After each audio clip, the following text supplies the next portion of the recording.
పిత పుత్ర పవిత్రాత్మ నామమున ఆమెన్.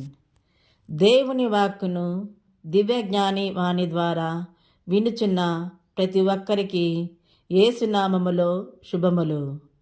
నిన్నటి దినమున మనము దేవుని అనుగ్రహము గురించి, కుటుంబ జీవితము గురించి రూతు 1వ అధ్యాయములో ధ్యానించి ఉన్నాము. ఈరోజు దేవుడు కష్టములో ఉన్న వారికి మానవుని ద్వారా ఏ విధముగా సహాయపడునో తెలుసుకుందాము. మనిషి నైజం, సంస్కారము తన మాటల వలన తెలుస్తుంది అని ఒక రచయిత రచించాడు. ఈరోజు రూతు గ్రంథమును మనము ధ్యానించినట్లయితే ఆహార పదార్థాల కోసం రూతు పొలముల వద్ద తిరుగుచుండగా బోవసు అనే వ్యక్తి జాలి తలచి రూతుకు సహాయం చేసెను. 10వ వచనము 11వ వచనము మనం ధ్యానించినట్లయితే రూతు శిరస్సు నేల మోపి దండము పెట్టి, అయ్యా, నీవు నా పట్ల ఎంత దయ చూపితివి, పరదేశురాలైన నన్నింతగా కరుణించవేనా అని అనెను.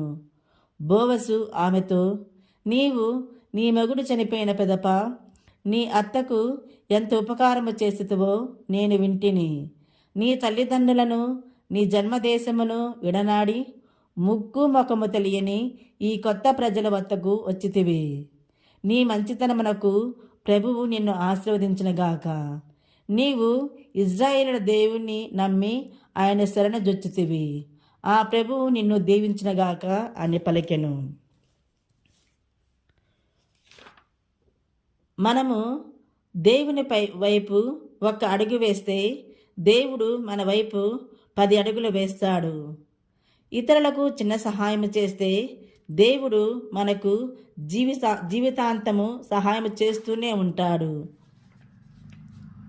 ఏ విధముగా అంటే, తల్లి జ్ఞానమ్మ గారు దివ్య బలి కోసం ప్రతిరోజు నడిచి దివ్య సప్రసాదాన్ని స్వీకరించేవారు.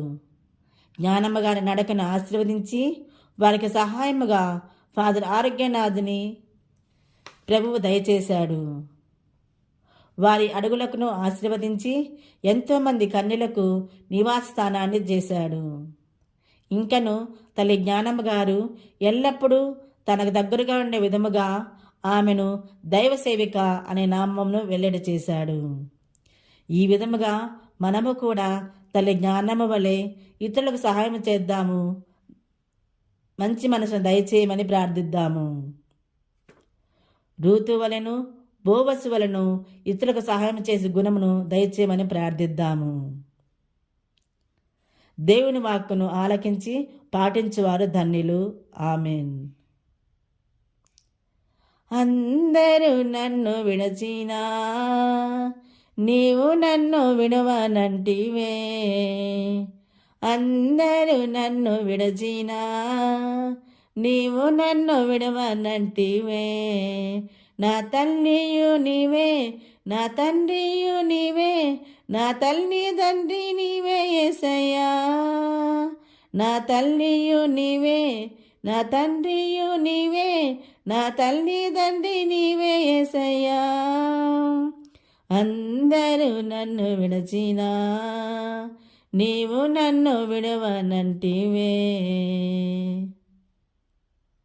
ఆ దేవత దేవుడు మనల్ని అందరినీ ఆశీర్వదించి దీవించి కాపాడునుగాక. ఆమెన్.